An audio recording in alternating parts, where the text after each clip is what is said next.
उपस्थित महान भाव,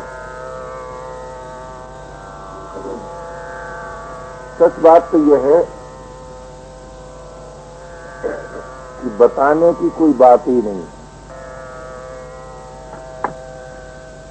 कारण कि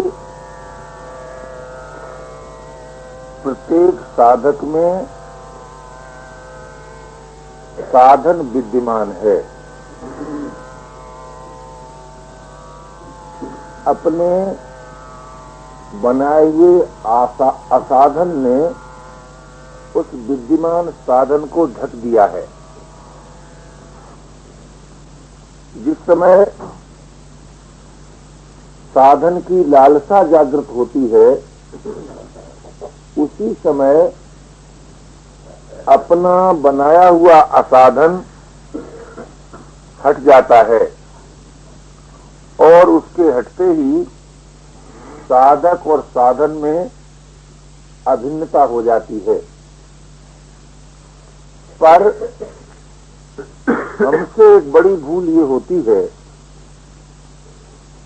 कि अपने संबंध में अथवा दूसरों के संबंध में भूतकाल का निर्णय देकर अपने को अथवा दूसरों को बुरा समझने लगते हैं। वो भी सर्वांश में नहीं। यदि सर्वांश में किसी ने अपने को बुरा समझा होता तो उसे और कोई बुरा नहीं दिखाई देता। पर आज हमारी दशा यह है कि अपने को भी बुरा समझते हैं और दूसरों को भी बुरा समझते हैं। तो ये बात इस बात को सिद्ध करती है कि हम सर्वांश में अपने को भी बुरा नहीं मानते और सर्वांश में दूसरे को भी बुरा नहीं मानते, किंतु आंशिक बुराई के आधार पर ये मान बैठते हैं कि दूसरे लोग अच्छे नहीं हैं, हम अच्छे नहीं हैं।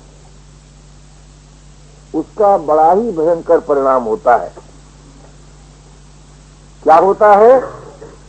ये होता है कि जब आप स्वयं ही अपने को अच्छा नहीं मानते अथवा दूसरे को अच्छा नहीं मानते तो भला सोचो तो सही, आप अच्छे कैसे हो सकते हैं?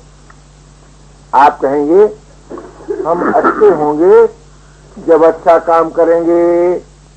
अगर हम आपसे पूछें कि बुरे कर्ता से अच्छा कर्म बनेगा,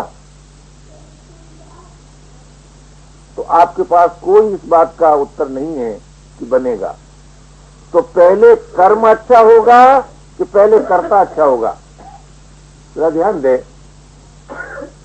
यदि आप ये मान लें कि पहले कर्म अच्छा होगा तो बिना अच्छे कर्ता के कर्म अच्छा हो ही नहीं सकता। और यदि आप ये मान लें कि पहले कर्ता अच्छा होगा तो फिर आपको वर्तमान में अपने को निर्दोष स्वीकार करना ही पड़ेगा।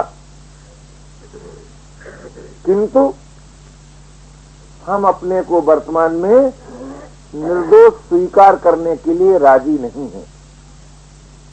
अगर आप राजी नहीं हैं तो फिर जीवन में निर्दोषता की अभिव्यक्ति हो ये संभव नहीं है।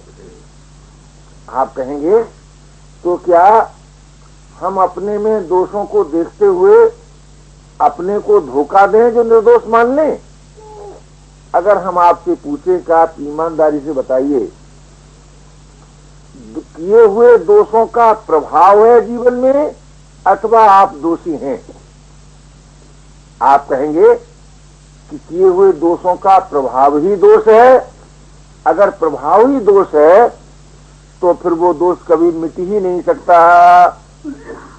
प्रभाव दोष नहीं होता, प्रभाव होता है दोष के द्वारा उत्पन्न हुआ। तो जिसके द्वारा जो उत्पन्न होता है यदि वो न रहे तो प्रभाव नहीं रहता।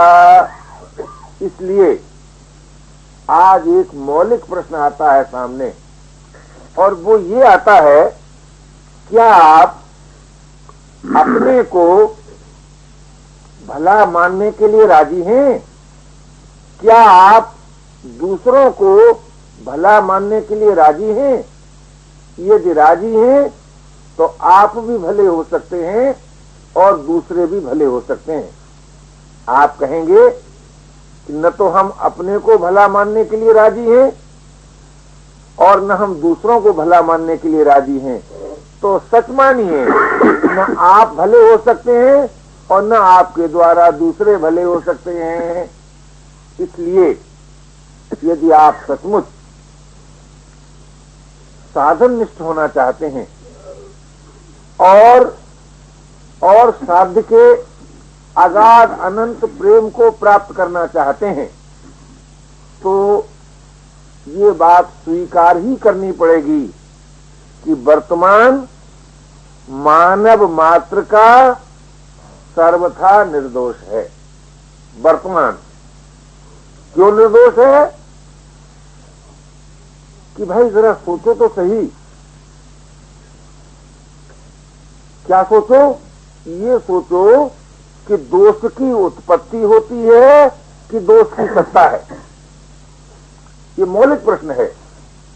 हमारे और आपके जीवन में दोषों की उत्पत्ति होती है कि दोष की स्वतंत्र सत्ता है? यदि दोष की स्वतंत्र सत्ता है तो उसका नाम दोष है ही नहीं। क्यों? स्वतंत्र सत्ता जिसकी होती है उसमें कोई दोष नहीं होता। अगर आप ये कहें कि दोष की उत्पत्ति होती है तो एक बात तो बताइए, कोई ऐसी उत्पत्ति आप बताइए कि जिसका विनाश अपने आप न हो। कोई नहीं बता सकते आप। कोई उत्पत्ति ऐसी होती ही नहीं कि जिसका विनाश न हो। तो भाई यदि दोष की उत्पत्ति हुई तो उसका विनाश उसी काल से आरंभ होता है जिस काल से दोष उत्पन्न होता है। इसलिए भूतकाल के दोष के आधार पर हम और आप दोषी नहीं हो सकते। हाँ, एक बात अवश्य है कि दोष जनित सुख का जो प्रलोभन है, उस प्रलोभन की भूमि में पुनः दोष की उत्पत्ति होती है। तो प्रश्न क्या रहा? कि प्रश्न ये रहा, क्या आज आपको इस बात पर निर्णय करना है कि अब हम दोष जनित सुख का भोग नहीं करेंगे? इतनी सी बात। अगर आप इस बात के लिए राजी हैं तो निस्संदेह आप परम निर्दोष हैं।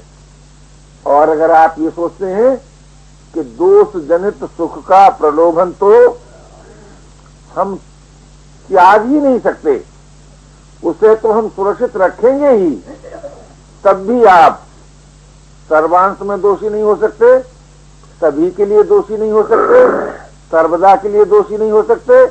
तब तक जीवन में दोषों की उत्पत्ति होती रहेगी। और इतनी सी बात है।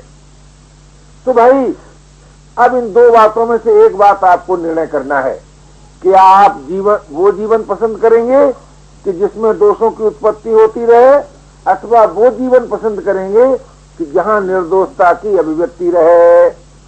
इन दो में से किसी एक प्रकार के जीवन को स्वीकार करना ही पड़ेगा। आप विचार करें, आज हमारी दशा क्या है? या तो अपने को बुरा समझते हैं या दूसरे को बुरा समझते हैं। और जब कोई और बुरा समझने के लिए नहीं मिलता तो आज का साधक कहता है मन बहुत खराब है, ठीक, बुद्धि ठीक नहीं रही, शरीर ठीक नहीं है, साथी अच्छे नहीं है, परिस्थिति अनुकूल नहीं है, गुरु महाराज ने आशीर्वाद नहीं दिया, प्रभु ने कृपा नहीं की। बारे निर्णय, सबके कर्तव्य का यथेष्ट ज्ञान, सबकी भूल का यथेष्ट ज्ञान, और हमसे कभी भूल हुई है, हम कभी भूल कर सकते हैं, इस बात पर कोई चर्चा नहीं।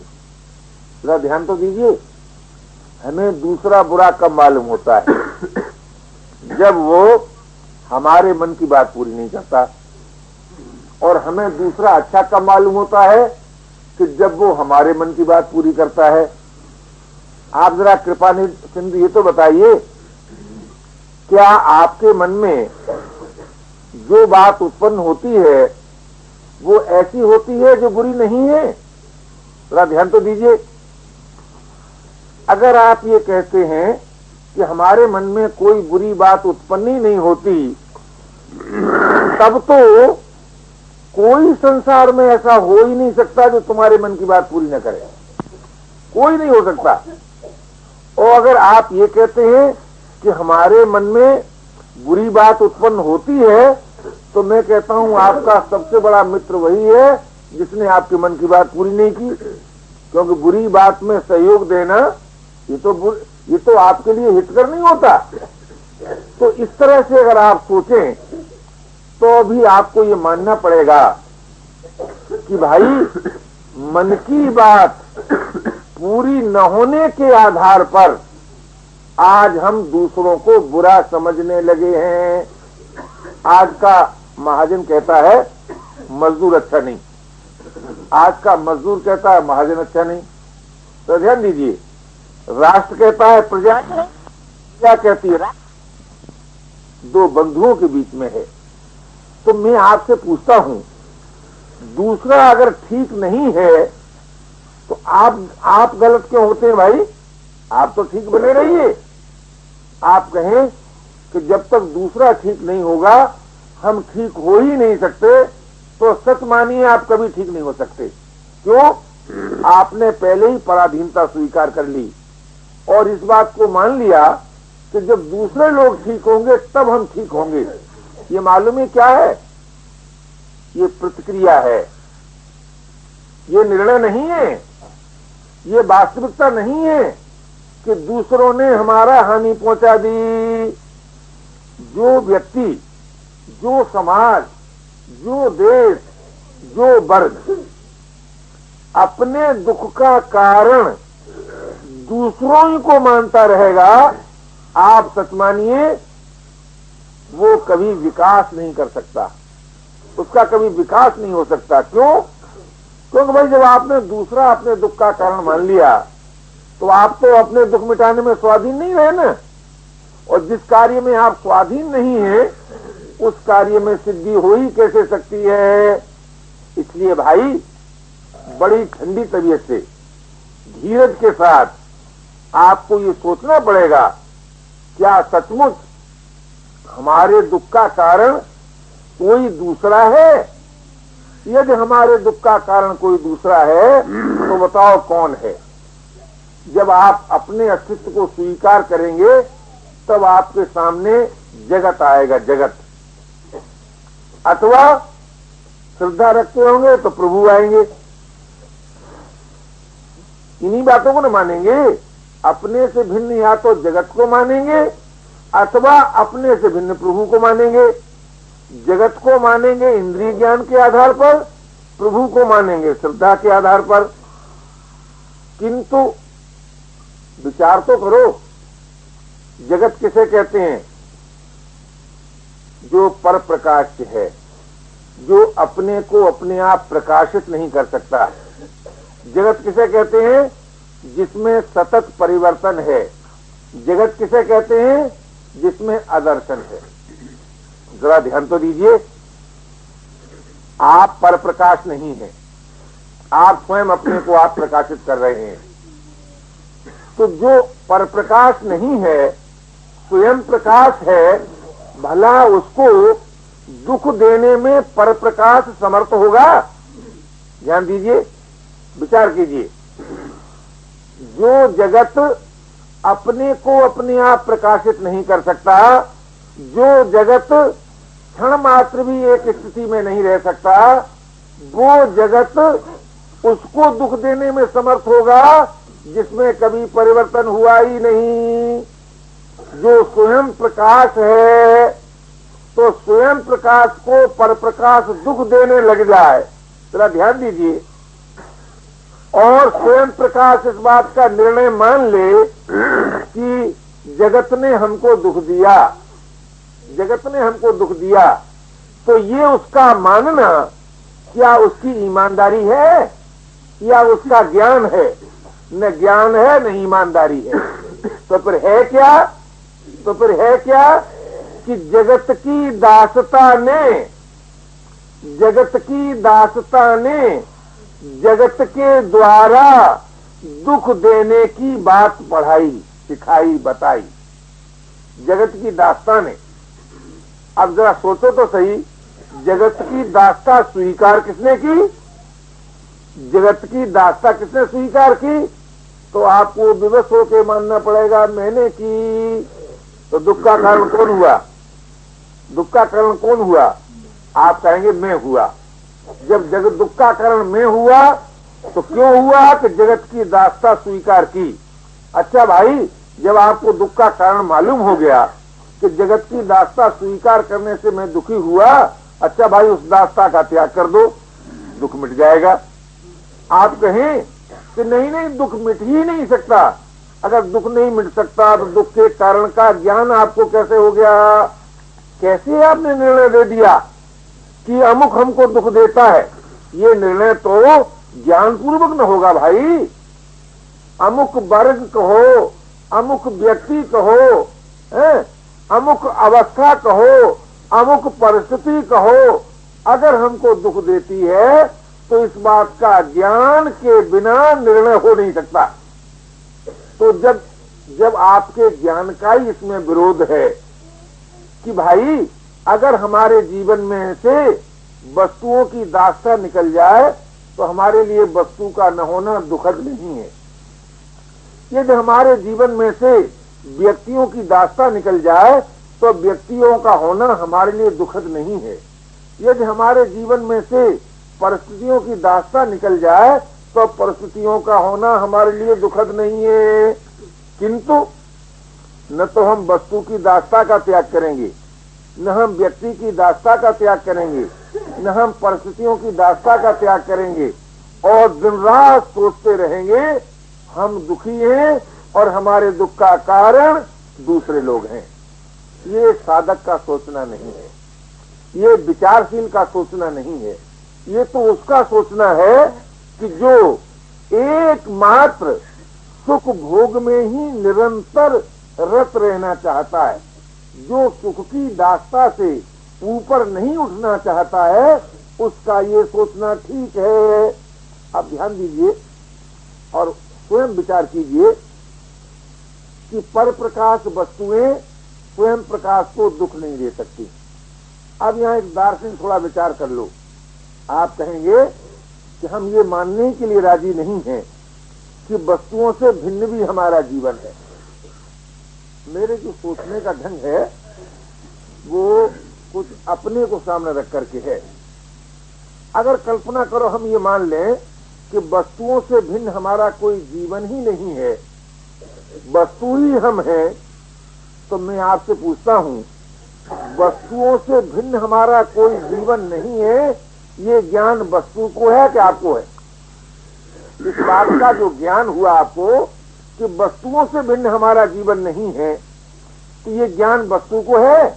अगर ये ज्ञान वस्तु को होता तो सच मानिए एटम बम ये कह देता कि मैं निर्दोष जापानियों के ऊपर नहीं गिरूंगा अथवा कमजोर जापानियों के ऊपर नहीं गिरूंगा, इनकार कर देता।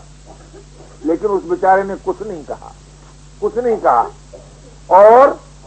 और आप जानते हैं,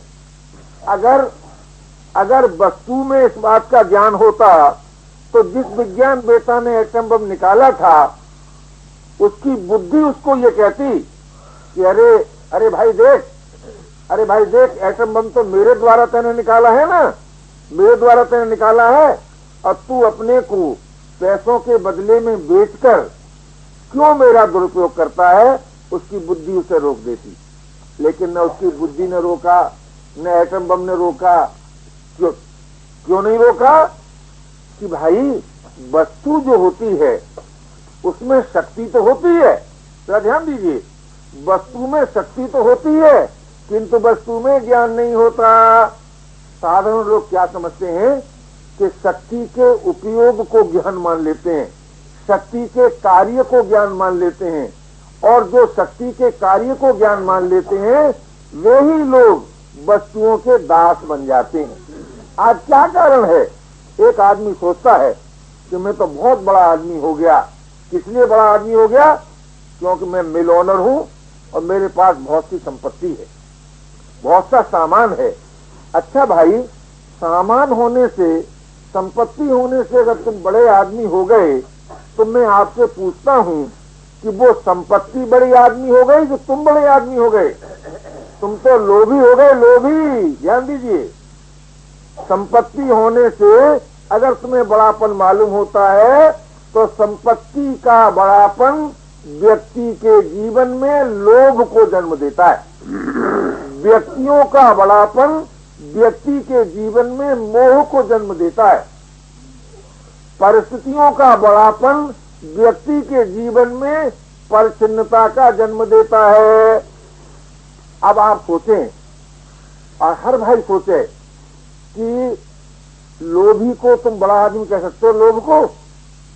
लोभ को, मोह को, परिच्छिन्नता को, काम को, इनको आप बड़ा आदमी कह सकते हैं? इनके आधार पर कोई बड़ा हुआ है? जब विचार करेंगे तो आपको इनकार करना पड़ेगा, नहीं कह सकते। तो फिर आपका बड़ापन, आपकी महानता, आपकी विशेषता वस्तु पर निर्भर नहीं है। हाँ, एक बात जरूर है कि अगर आप सचमुच बड़े आदमी हैं तो आपके द्वारा वस्तुओं का सदुपयोग होगा, आपके द्वारा वस्तुओं का उत्पादन होगा, आपके द्वारा व्यक्तियों की सेवा होगी। ये तो हो सकता है। तो यदि आपके जीवन से व्यक्तियों की सेवा होती है, यदि आपके जीवन से वस्तुओं का उत्पादन और उनका सदुपयोग होता है, तो आप बड़े आदमी हुए, कोई वस्तु बड़ी आदमी नहीं हुई। उसी प्रकार यदि आप अपने शरीर का उपयोग कर सकते हैं तो आप बड़े आदमी, अपने प्राणों का उपयोग कर सकते हैं तो आप बड़े आदमी, अपनी इंद्रियों का, बुद्धि का, मन का उपयोग कर सकते हैं तो आप बड़े आदमी। लेकिन शरीर बड़ा आदमी हो जाए, इंद्रियां बड़ी आदमी हो जाएं, प्राण बड़ा आदमी हो जाए, मन और बुद्धि बड़े आदमी हो जाएं, ये बात सही सिद्ध नहीं होती। इसलिए भाई, जड़ जगत, पर प्रकाश जगत, परिवर्तनशील जगत आपको दुख नहीं दे सकता। अब आप कहेंगे, अच्छा ये बात हम माने लेते हैं कि जगत ने हमको दुख नहीं दिया, तो ये बात हम कैसे न माने कि प्रभु ने हमें दुख नहीं दिया? क्यों नहीं उन्होंने ऐसा विधान बनाया? क्यों नहीं उन्होंने ऐसा विधान बनाया कि किसी की मृत्यु नहीं होती, कोई बुढ़ा नहीं होता? मैं आपसे पूछता हूँ, आज अगर मृत्यु वाला विधान रोक दिया जाए, तुम्हारी बात मान ली जाए, तो मैं आपसे पूछता हूँ, जिस जगह आप बैठे हैं आपको जगह मिल जाती? अगर जितने प्राणी हमसे पहले हुए हैं या सृष्टि में आज तक उत्पन्न हुए हैं, अगर वो सब प्राणी आ जाएं, तो महाराज एक दफे की हम आपको घटना सुनाए। हम नेपाल यात्रा करने जा रहे थे, तो रेलवे ने जो ट्रेन दी वो थी मालगाड़ी का डिब्बा। तो महाराज हम घुस तो गए भीतर, और जो भीड़ का रेला लगा, तो महाराज ये दशा आई कि इससे तो मर जाना बहुत अच्छा है, यात्रा करना अच्छा नहीं। तो निर्बल के बलराम वाली बात उस वक्त याद आएगी महाराज, और वो गाड़ी के बीच का जो कोना होता है उसमें आ गए, और आने से हम तो ये सोचते थे कि भाई कौन सा क्षण होगा रेल से छुटकारा मिले, तो जरा सी भीड़ में ये दशा हो गई। और यदि सभी मरे हुए प्राणी इकट्ठे हो जाए यहाँ, तो क्या दशा होगी? जरा सोचो सही, जरा सोचो सही अपनी बुद्धि पर। तो भाई ऐसी बात नहीं है। ध्यान देना इस बात में है कि भाई जो विधान है वो हमसे आपसे अधिक ईमानदार है, हमसे आपसे अधिक हितकर है, उपयोगी है। किंतु आज हमारी दशा ये हो गई कि अपने मन की बात पूरी न होने से, अपनी कामना की आपूर्ति के दुख से क्षोभित हो गए, क्रोधित हो गए, और उस दुख का कारण दूसरे को लगे मानने। तो मैं अभी आपसे निवेदन कर रहा था कि आप कहेंगे कि अच्छा भाई, जगत तो हमको दुख नहीं दे सकता, लेकिन प्रभु ने ऐसा विधान क्यों बनाया जो जीवन में दुख है? बहुत ठीक बात। अगर मैं आपसे पूछूं कि आपके जीवन में से दुख का हिस्सा निकालने देते हैं। कौन सा? कि पानी न पीने से जो दुख होता है वो निकाल दो, और भोजन न मिलने से जो दुख होता है वो निकाल दो। अच्छा, फिर हम आपसे पूछते हैं, पानी पीने के सुख का आप भोग कर सकते हैं? भोजन करने के सुख का आप भोग कर सकते हैं? ये तो किसी ऐसे आदमी से पूछिए जिसके पास भोजन बहुत हो और भूख न लगती हो, कितना वो पश्चाताप करता है, कितना वो दुखी होता है, और वैद्य और डॉक्टरों के पास जाता है कि डॉक्टर साहब कोई ऐसी तरीका बताइए कि किसी तरह भूख ही नहीं लगती है बिल्कुल। अरे भले आदमी, भूख नहीं लगती है तो भूख लगने में तो तकलीफ ही मालूम होती है। अच्छा, तो क्यों परेशान होते हो? बोले नहीं महाराज, बिना खाए रहा ही नहीं जाता, बिना खाए रहा नहीं जाता, भूख लगती नहीं है। अब बड़े दुखी हो गए। तो क्यों दुखी हो गए? कि उन जीवन में से दुख निकल गया। क्या ध्यान दीजिए, जब जीवन में से दुख निकल जाता है मेरे भाई, तब जीवन में सुख के भोग का कोई स्थान ही नहीं रहता, कोई स्थान नहीं रहता। तो ये जो आप सोचते हैं कि हमारे और जीवन में से दुख का अंश बिल्कुल निकाल दिया जाए, तो मैं आपसे पूछता हूं कि दुख का अंश बिल्कुल निकाल देने के बाद क्या आपका जीवन जीवन है? जीवन नहीं रहेगा। क्यों? सुख भोग ही नहीं सकते, और जब सुख भोगते हैं तब बोले दुख भोगना ही पड़ेगा। अब चाहते आप क्या है कि प्रभु ऐसा विधान बनाते कि सुख तो भोगते रहें और दुख न भोगना पड़े। तो मैं आपको एक बात कहना चाहता हूं, ऐसा भी जीवन है, ऐसा भी जीवन है कि जिसमें आपको दुख नहीं भोगना पड़ेगा, दुख नहीं भोगना पड़ेगा। लेकिन उस जीवन के लिए इस समय जो आप सुख भोगते हैं, मैं ये नहीं कहता हूं कि आप उस सुख का त्याग कर दें, लेकिन उस सुख के प्रलोभन का आप त्याग कर सकते हैं क्या? उस दुख के भय का आप त्याग कर सकते हैं क्या? यदि दुख के भय का त्याग कर सकते हैं, यदि सुख के प्रलोभन का त्याग कर सकते हैं, तो इसी जीवन में आपको ऐसा जीवन भी मिल सकता है कि जिसमें दुख की गंध भी नहीं है। किंतु वो जीवन कब मिलेगा? जब आप अपने दुख का कारण किसी और को नहीं मानेंगे, जब आप अपने सुख का हेतु किसी और को नहीं मानेंगे। जब तक आप दूसरों को अपने सुख का हेतु मानेंगे, जब तक आप दूसरों को अपने दुख का हेतु मानेंगे, तब तक वो जीवन नहीं मिलेगा। आप कहेंगे क्यों नहीं मिलेगा? और जो दूसरों को दुख का हेतु मानता है उसमें द्वेष की अग्नि जलने लगती है। तो जहां राग की पराधीनता हो और जहां द्वेष की अग्नि जल रही हो, मां भला जीवन कैसे मिल सकता है? जरा ध्यान दीजिए, वहां वो जीवन कैसे मिल सकता है कि जिसमें दुख की गंध नहीं है। तो भाई, अगर आप कहें कि हम अपने सुख का कारण किसी और को क्यों न माने, तो वो इसलिए न माने कि कोई और आपके सुख का कारण है नहीं। आप कहेंगे ये बात तो हमारी समझ में नहीं आती, पर क्यों नहीं समझ में आती है कि जब भूख लगती है और कोई प्यार पूर्वक भोजन देता है तो हमको जरूर सुख मालूम होता है। बहुत ठीक। तो सुख आपको मालूम होने में तीन बातें हुई। एक तो भोजन के देने वाला, भोजन और भूख का लगना, और भोजन की शक्ति, भोजन करने की शक्ति। अब ये जो चीजें आपको मिली सुख के कारण दिखाई दी, तो हम आपसे पूछते हैं कि भोजन की शक्ति का ह्रास होता है कि नहीं, भोग वस्तु का विनाश होता है कि नहीं, और जो तुम्हें दूसरा भोजन देता है उसमें देने का अभिमान होता है कि नहीं। आप कहें ये तो सब होता है, तो इन सबके बदले में जो सुख मिलता है वो इतना काफी है कि उसके लिए सारी पराधीनता सही जाए।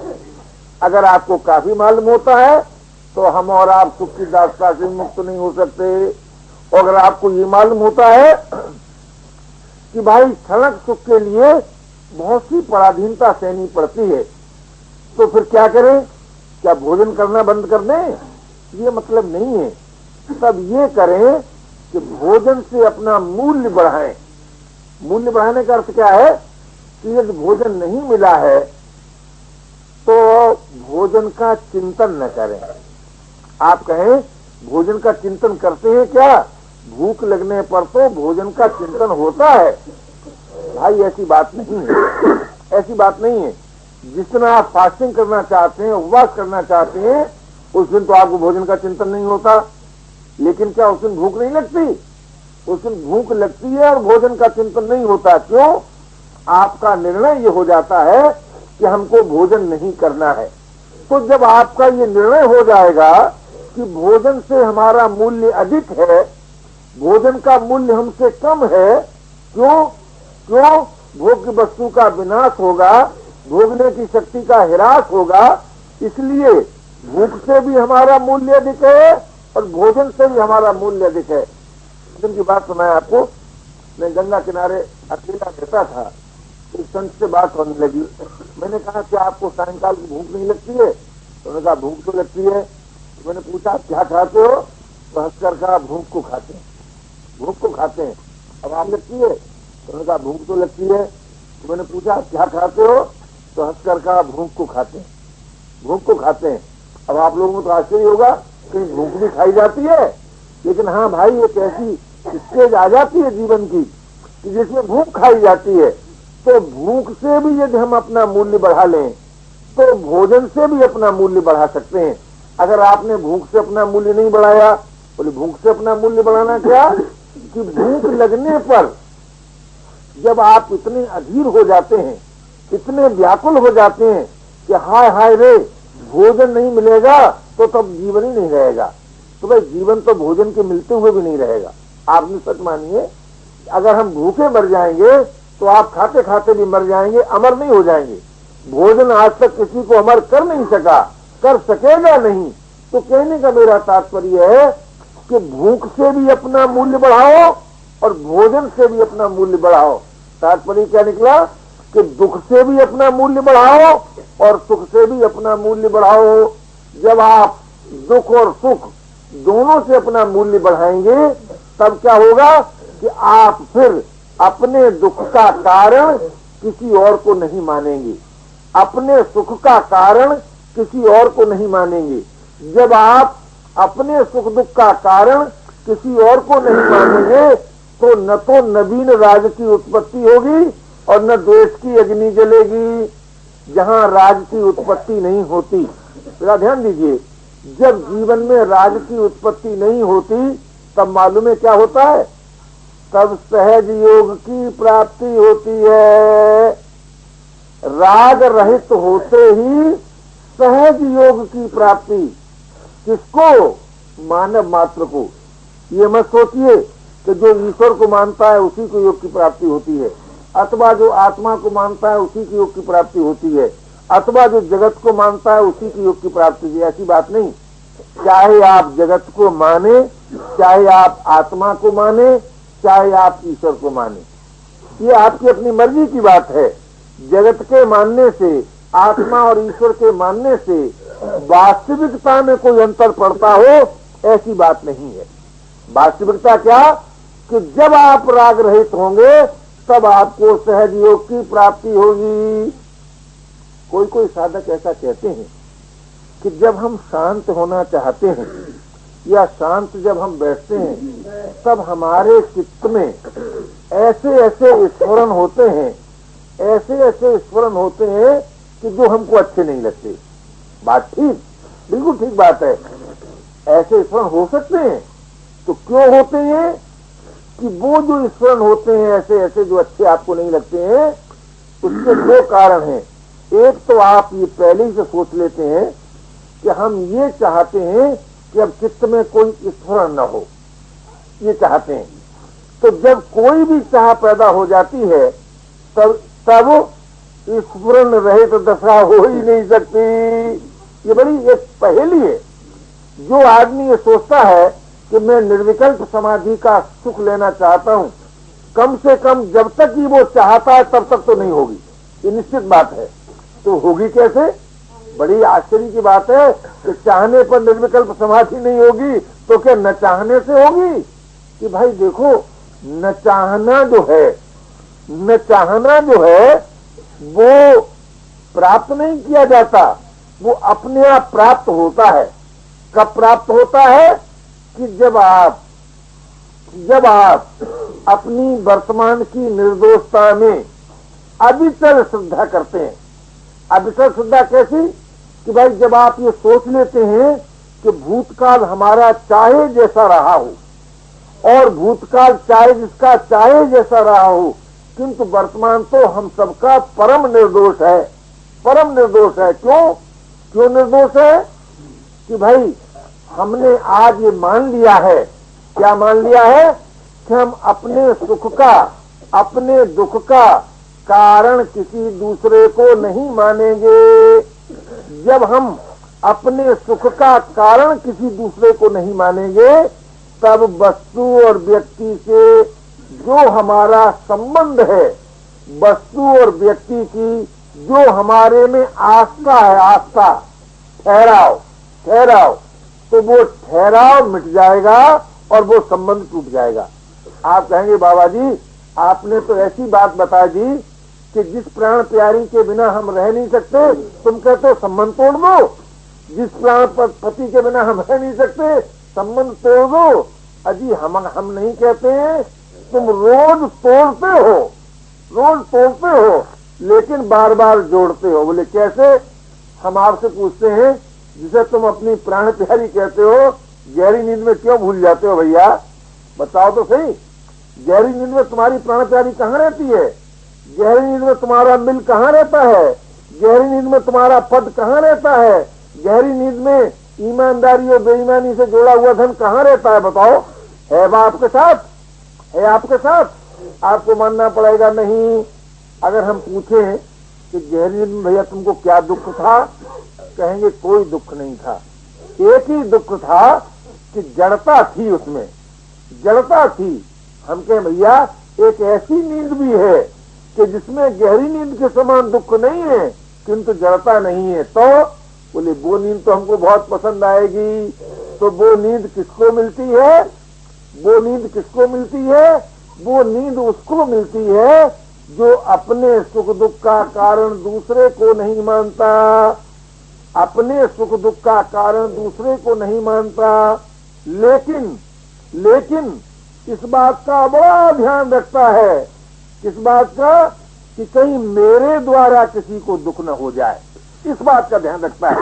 आप कहेंगे कि जब कोई दूसरा किसी के सुख दुख का कारण नहीं है तो भला मैं कैसे किसी के दुख का कारण हो सकता हूँ? भाई ये बात तुम ठीक कहते हो, तुम हो नहीं सकते, लेकिन तुम होने की कोशिश करते हो। तुम होने की कोशिश करते हो, दूसरे को दुख देने की कोशिश करते हो। क्या इससे बढ़कर आप किसी को क्या दुख देंगे जब आप दूसरे को बुरा समझ लेते हैं? जरा ध्यान दीजिए, जरा ध्यान दीजिए। इससे बढ़कर आप और किसी को दुख देने का प्रयास ही क्या करेंगे? क्या? अच्छा आप कहें कि अच्छा भाई आज से हम किसी को दुख देने का प्रयास नहीं करेंगे, तो आपको ये व्रत लेना पड़ेगा कि कोई दूसरा बुरा नहीं है, कोई दूसरा बुरा नहीं है। जब कोई दूसरा बुरा है ही नहीं तो हम आपको चैलेंज देते हैं कि आप मन में बुरा संकल्प उठा तो लीजिए। नहीं उठा सकते। इसलिए मैंने आपसे निवेदन किया कि अपने दुख का कारण किसी को और न मानने पर भी, अपने सुख का कारण किसी और को न मानने पर भी ये बात भी माननी पड़ेगी कि हम किसी को दुख देने का प्रयास कभी नहीं करेंगे। और सबसे बड़ा दुख यही है जीवन में, मेरे ख्याल से। आप सोचिएगा, इस पर विचार कीजिए, क्योंकि मानव सेवा संघ की नीति में अपना विचार किसी पर लादने का नियम नहीं है। आप सोचिएगा, जिस समय कोई आपको बुरा समझता है उस समय आपको कितना दुख होता है, उस समय आपको कितना दुख होता है। और दूसरी बात क्या होती है कि उसी समय आपके मन में ऐसी प्रतिक्रिया होती है कि जो आपको बुरा समझता है उसके दोष देखने में आपकी प्रवृत्ति स्वतः हो जाती है। जरा ध्यान दीजिए, हम ही को बुरा कहते हैं, ये भी तो बुरे हैं। ये बात उसी समय पैदा होती है। अगर आपको कोई बुरा नहीं समझता, जरा सोचिए, उस समय आपके मन में कितना धीरज होता है और एक विचार का उदय होता है। क्या कि देखो ये कितने भले आदमी हैं, कि हम जैसे साधारण व्यक्ति को भी भला आदमी मानते हैं, भला आदमी मानते हैं। और उसका प्रभाव क्या होता है कि जब हमको कोई बुरा समझता है तब तो हमारे में ये प्रवृत्ति उदय होती है कि हम दूसरे के दोष देखने लगते हैं, और जब हमें कोई भला समझता है तो हमारे जीवन में ये प्रवृत्ति होती है कि हम अपने दोष देखने लगते हैं कि हाय हाय, हम जैसे साधारण व्यक्ति को इतना आदर, इतना प्यार। हम एक अपने बचपन की घटना सुना है। हम बचपन में एक स्थान पर संत महात्माओं को दर्शन करने गए, तो जिन महात्माओं को दर्शन करने गए तो वहां हमको इतना अच्छा व्यवहार किया वहां के लोगों ने कि हम आपको क्या बताएं, आदर भी मिला, प्यार भी मिला और वस्तु भी मिली। तो हमारे मन में ये संकल्प उठा कि महात्माओं के दर्शन करने मात्र में इतना सुख मिलता है तो न जाने महात्मा होने में कितना सुख मिलता होगा। मैं सच कहता हूं आपसे, किसी ने मुझे उपदेश नहीं किया, लेकिन उन संत प्रेमियों के व्यवहार का असर इतना जीवन पर पड़ा कि भाई महात्माओं के दर्शन करने के लिए हम आए थे और उसमें इतना सुख मिला कि सुंदर सा भोजन भी मिला, आदर भी मिला, प्यार भी मिला, सम्मान भी मिला, सब कुछ मिला, तो न जाने महात्मा होने में क्या मिलता होगा। तो कहने का मेरा तात्पर्य है कि जब आप किसी को बुरा समझने लगते हैं, किसी को बुरा समझने लगते हैं, तब दूसरों में क्या प्रतिक्रिया होती है, और जब आप किसी को भला समझते हैं तब दूसरों में क्या प्रतिक्रिया होती है। जब हमें कोई भला समझता है तब हमारे जीवन में क्या प्रतिक्रिया होती है, और जब हमें कोई बुरा समझता है तब हमारे जीवन में क्या प्रतिक्रिया होती है। इस संबंध में विचार करने से मुझे ऐसा मालूम होता है कि भाई सबसे बड़ी सेवा अपनी और दूसरे की, अपनी और दूसरे की, इसी में मुझे मालूम होती है कि मैं ऐसा मान लेता हूं कि दुनिया का सबसे बड़ा आदमी वही हो सकता है जो किसी को बुरा नहीं समझता, वो सबसे बड़ा आदमी हो सकता है। और दुनिया का सबसे बड़ा आदमी वो भी हो सकता है जो किसी से सुख की आशा नहीं करता, जो अपने दुख का कारण किसी और को नहीं मानता। जो अपने दुख का कारण किसी और को नहीं मानेगा वो निस्संदेह इसी जीवन में महापुरुष हो जाएगा। जो अपने सुख का कारण किसी और को नहीं मानेगा वो इसी जीवन में महापुरुष हो जाएगा। जो दूसरे को बुरा नहीं समझेगा वो महापुरुष हो जाएगा, इसमें कोई संदेह की बात नहीं। मैं आपसे पूछता हूं, इन तीनों बातों के मानने में आपको क्या आपत्ति होती है, क्या कठिनाई होती है, और इन तीनों बातों के न मानने से आपकी क्या हानि होती है? अगर आप बता सके मुझे तो मैं जब 9 और 11 का जो समय है उसमें हर एक भाई से मैं बात कर सकता हूं कि क्या कठिनाई होती है और क्या हानि होती है। मैं आपको विश्वास दिलाता हूं, न कोई कठिनाई होती है न कोई हानि होती है। हम सब महापुरुष हो सकते हैं। क्यों हो सकते हैं? क्योंकि उससे हमारी जाति एकता है। महानता से मानव मात्र की, प्राणी मात्र की स्वरूप की एकता भी है, जाति एकता भी है। स्वरूप की एकता से मतलब क्या कि दूरी है नहीं, भेद है नहीं। जाति एकता से क्या मतलब कि नित्य संबंध है।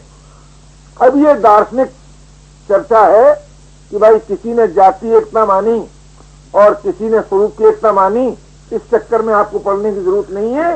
लेकिन जरूरत इस बात की अवश्य है कि आप दूसरे के साथ सबसे बड़ी भलाई यही कर सकते हैं कि आप उसे बुरा न समझें। वो चाहे जैसा है उसी पर छोड़ दें, लेकिन आप किसी को बुरा न समझें। जिस समय आप किसी को बुरा नहीं समझेंगे, सुखियों को देखकर क्रोध नहीं आएगा महाराज, ईर्ष्या नहीं पैदा होगी है? और दुखियों को देखकर अभिमान नहीं आएगा। जब दुखियों को देखकर अभिमान नहीं आएगा तो करुणा आएगी। जब सुखियों को देखकर क्षोभ नहीं होगा, क्रोध नहीं होगा, तब प्रसन्नता आएगी। एक सज्जन मेरे पास आए और उन्होंने यहां तक कहा, कम्युनिस्ट विचार के थे इलाहाबाद में, यहां तक कहा कि देखिए मैं ईश्वर पर तो विश्वास नहीं करता हूं और तुम्हारे धर्म कर्म पर भी ज्यादा विश्वास नहीं करता हूं, लेकिन मुझे तुम मालूम होते हो मैं तुम पर विश्वास करता हूं और उसने पिताजी कह के कहा, पिताजी कोई सुंदर बात बताओ। तो मैंने कहा एक बात मैं बताना चाहता हूं कि तुम किसी सुखी को देखकर क्षोभित मत होना, बस ये बात मान लो तुम। मैं नहीं कहता तुमसे कि तुम ईश्वर को मान लो, मैं नहीं कहता कि तुमसे कि तुम धर्म को मान लो, लेकिन किसी सुखी को देखकर क्षोभित मत होना। क्यों? जब तुम सुखी को देखकर क्षोभित नहीं होगे तब तुम्हारे जीवन में प्रतिहिंसा नहीं आएगी। जब प्रतिहिंसा नहीं आएगी तो चित्त शांत होगा, और जब चित्त शांत होगा तो उसमें विचार का उदय होगा। जब विचार का उदय होगा तब अविचार की निवृत्ति होगी, और जब अविचार की निवृत्ति होगी तो वास्तविकता का अनुभव होगा। देखो भाई, साधन का अर्थ ये नहीं है कि आज ईश्वरवादी इस बात की कोशिश करे कि दूसरे लोग ईश्वर को मान लें। साधन का अर्थ ये नहीं है कि आज अध्यात्मवादी ये कोशिश करे कि दूसरे अध्यात्मवाद को मान लें। साधन का अर्थ ये नहीं है कि आज भौतिकवादी ये कोशिश करे कि लोग आत्मा और परमात्मा को न माने। ये साधन का अर्थ नहीं है। साधन का अर्थ क्या है? आप जो मानते हैं, आपको जो अच्छा लगता है उसको आप माने, और उस मान्यता के आधार पर अपने को इतना सुंदर बना लें, इतना सुंदर बना लें कि आपको अपने सुख दुख का कारण दूसरा न मालूम पड़े। आप कहें कि अगर कोई मालूम पड़ा तो उसमें हानि क्या? कि भाई देखो, जब तक आपको अपने सुख दुख का कारण दूसरा मालूम पड़ेगा तब तक आप राग द्वेष रहित नहीं हो सकते, और जब राग द्वेष रहित नहीं हो सकते तो न तो भौतिकवाद की दृष्टि से आपको चिर शांति मिल सकती है और न आपका जीवन विधान हो सकता है। देखिए, भौतिक दर्शन ने हमें क्या दिया? हमें बड़ी सुंदर ये चीज दी कि भौतिक दर्शन पर विश्वास करने से हर भाई चिर शांति को पा सकता है। भाई बहन का जीवन समाज के लिए विधान बन सकता है। आप कहें कैसे? कि भौतिक दर्शन का तात्पर्य क्या है? भौतिक दर्शन का तात्पर्य है कि समस्त सृष्टि एक है। ये भौतिक दर्शन। जहां समस्त सृष्टि एक है तो कोई गैर होगा, आपको मानना पड़ेगा नहीं। कोई और होगा, आपको मानना पड़ेगा नहीं। जब गैरियत नहीं रहती जीवन में, जब गैरियत नहीं रहती तब क्या रहता है? प्रीत का उदय होता है। और जब कोई और नहीं रहता तब क्या होता है? बोले निर्भयता का उदय होता है। कोई और ही हमको भय देता है। आज तो भौतिक दर्शन से हम बहुत दूर हैं। अगर भौतिक दर्शन से दूर न होते तो अमेरिका को रूस का भय क्यों लगता, और रूस को अमेरिका का भय क्यों लगता, और पाकिस्तान को हिंदुस्तान का भय क्यों लगता, और हिंदुस्तान का पाकिस्तान को भय क्यों लगता? आप सोचिए, सृष्टि एक है। जब सृष्टि एक है तो कोई और है ही नहीं। अब भाई, जब कोई और नहीं है तो भय कैसा? जब कोई गैर नहीं है तो प्रीत क्यों नहीं? क्यों नहीं आज रूस और अमेरिका के बीच में मित्रता होती? क्यों नहीं आज पाकिस्तान और हिंदुस्तान के बीच में मित्रता होती? क्यों नहीं आज एक प्रांत दूसरे प्रांत से मित्रता नहीं क्यों नहीं करता? क्यों नहीं आज एक वर्ग दूसरे वर्ग से प्रेम क्यों नहीं करता? इसलिए नहीं करता कि वो भौतिक दर्शन पर भी आस्था नहीं रखता। तो भौतिक दर्शन की साधना का अर्थ क्या? आज से हम समस्त विश्व को एक मानेंगे, और समस्त विश्व को एक मानकर, समस्त विश्व को एक मानकर सब किसी का बुरा नहीं चाहेंगे, किसी का बुरा नहीं चाहेंगे, किसी के साथ बुराई नहीं करेंगे। यही ना भौतिक दर्शन की साधना है। आप विचार कीजिए, हम किसी के साथ बुराई न करें, हम किसी का बुरा न चाहें, हम किसी को बुरा न समझें, ये क्या भौतिक दर्शन की साधना नहीं है? आपको मानना पड़ेगा है। आप कहेंगे कि जो हमारे साथ बुराई करते हैं क्या हम उनका भी बुरा नहीं चाहेंगे? मैं आपसे पूछता हूँ, आपके ही दांत से आपकी जीभ कट जाती है महाराज, आपके ही दांत से आपकी जीभ कट जाती है, तो आप क्यों नहीं जीभ को हुक्म देते कि हाथ आओ, पत्थर लाओ, दांतों को तोड़ो, तोड़ो तोड़ो दांत? आप कहेंगे भला हम कैसे एक मान सकते हैं? बाल तो हमारे उनके रंग में भेद, हमारे उनके कर्म में भेद, हमारे उनकी बोलचाल में भेद। हम कहेंगे किसी के सिर के बाल हों काले और दांत हों सफेद, रंग में भेद है, हटाओ, सिर को अलग काटो, दांत को अलग तोड़ो। कोई कहे नहीं, हमारे उनके कर्म में भेद, हाथ का और कर्म है, पैर का और कर्म है, काट फेंक दो। आंख का और कर्म है, पैर का और कर्म है, निकाल के फेंक दो। सोचो भाई, सोचो भाई, जहाँ आत्मीयता होती है, जहाँ एकता का भाव होता है, माँ कर्म का भेद में कोई भेद नहीं मालूम होता, माँ रंग और रूप के भेद में कोई भेद नहीं मालूम होता, माँ मान्यता के भेद में कोई भेद नहीं मालूम होता। तो भौतिक दर्शन ने हमें ये नहीं बताया, हमें ये नहीं बताया कि कोई बुरा है, कोई बुरा है, अपितु तो ये बताया कि हम और वो एक हैं। एकता का पाठ पढ़ाया, भिन्नता का पाठ नहीं पढ़ाया, भेद का पाठ नहीं पढ़ाया। जब हम और आप एक हैं तो क्या हम आपके प्यार के अधिकारी नहीं हैं? क्या आप हमारे प्यार के अधिकारी नहीं हैं? क्या हम आपको बुरा समझेंगे? अगर हम आपको बुरा समझेंगे तो अपने को भी तो बुरा समझेंगे। कहने का मेरा तात्पर्य है कि भौतिक दर्शन की साधना क्या है? निर्भयता और प्रीति। और जहाँ निर्भयता होती है वहाँ प्राप्त सामर्थ्य का सदुपयोग होने लगता है, और जहाँ प्रीत होती है वहाँ भेद मिटने लगता है। तो प्रीत और निर्भयता को संपादन करना ये भौतिक दर्शन की बात है। हाँ, ये दूसरी बात है कि निर्भयता का अर्थ हम ये लेंगे, निर्भयता का अर्थ ये हम लेंगे कि भाई हम किसी को भय नहीं दे सकते। जो किसी को भय नहीं देता वही निर्भय रह सकता है, और जो किसी को भी भय देता है वो भयभीत हो जाता है। आज आप जानते हैं आज की लड़ाइयां छिपकर होती हैं, अपने को बचा करके होती। क्यों? भयभीत हैं। भयभीत होने से बल का सदुपयोग नहीं कर सकते। हमसे एक मिलिट्री वाले से बात हुई तो हमने कहा कि एक बात बताओ कि जितना लड़ाई का सामान खर्च होता है, हो जाता है, क्या सचमुच उतने लड़ाई के सामान खर्च करने की जरूरत है? बोले नहीं स्वामी जी। अब हमारे यहाँ मिलिट्री में कानून बन गया है कि योग्य सिपाही वो माना जाता है जो कम सामान खर्च कर सके और लड़ सके।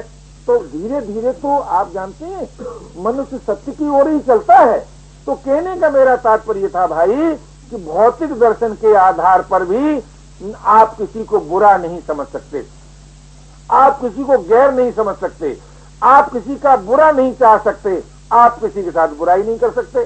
जरा ध्यान दीजिए, जब हमें किसी के साथ बुराई करना ही नहीं है, जब हम किसी का बुरा चाहेंगे नहीं, तो वर्ग विभाजन कैसा हो, तो देश विभाजन कैसा?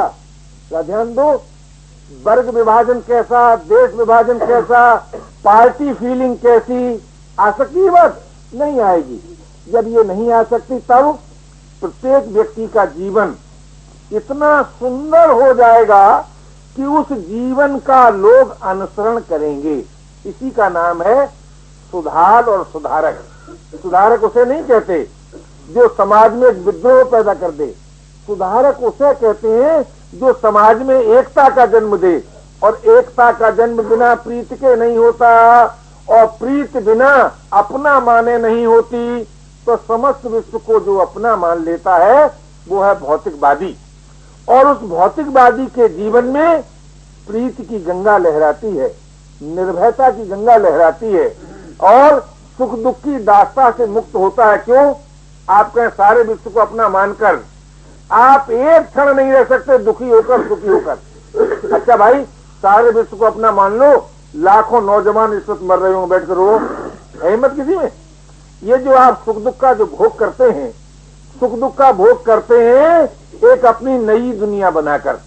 अगर आप अपनी नई दुनिया नहीं बनाते तो ना आप सुख का भोग कर सकते हैं ना दुख का भोग कर सकते हैं, क्योंकि इतना सुख है कि आप दब जाएंगे, और इतना दुख है कि आपका पता भी नहीं चलेगा।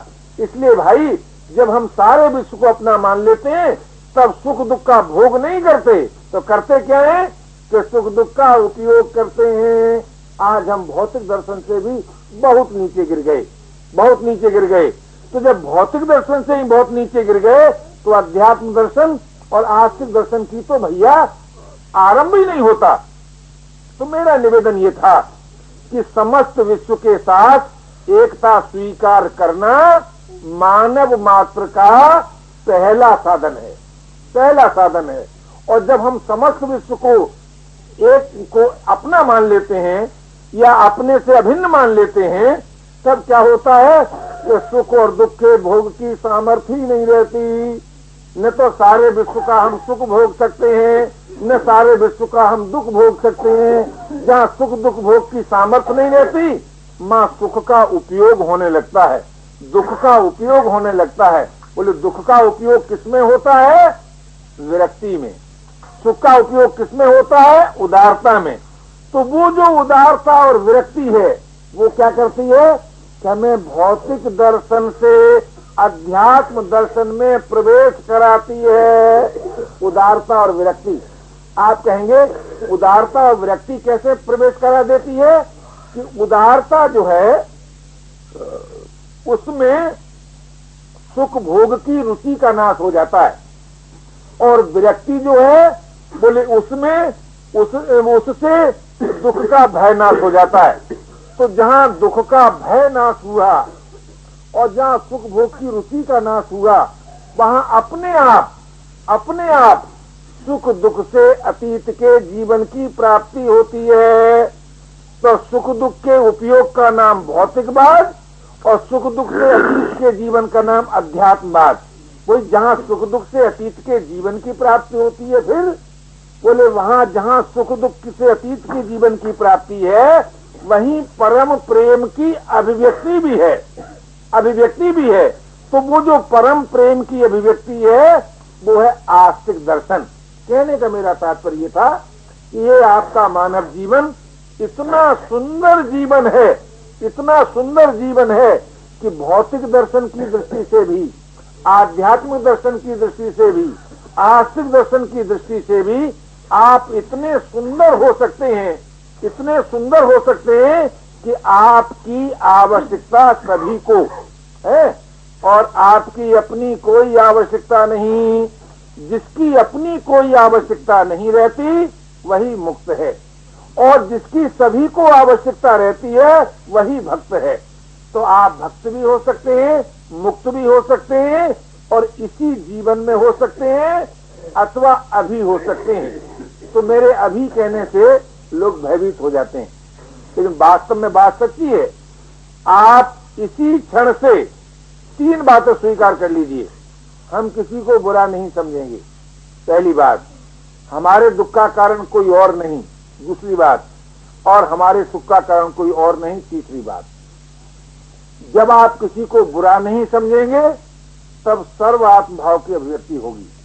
जब आप अपने दुख का कारण किसी और को नहीं मानेंगे, प्रेम की अभिव्यक्ति होगी। और जब आप सुख का कारण किसी और को नहीं मानेंगे, स्वाधीनता की अभिव्यक्ति होगी। सर्वात्म भाव, प्रेम और स्वाधीनता, यह है आपका मानव जीवन। जहाँ स्वाधीनता है वहीं मुक्ति है, जहाँ सर्वात्म भाव है वहीं एकता है, और जहाँ प्रेम है वहीं अगाध अनंत रस है। इसलिए भाई इस जीवन में हम सबको मानवता प्राप्त हो सकती है, जिसमें पूर्णता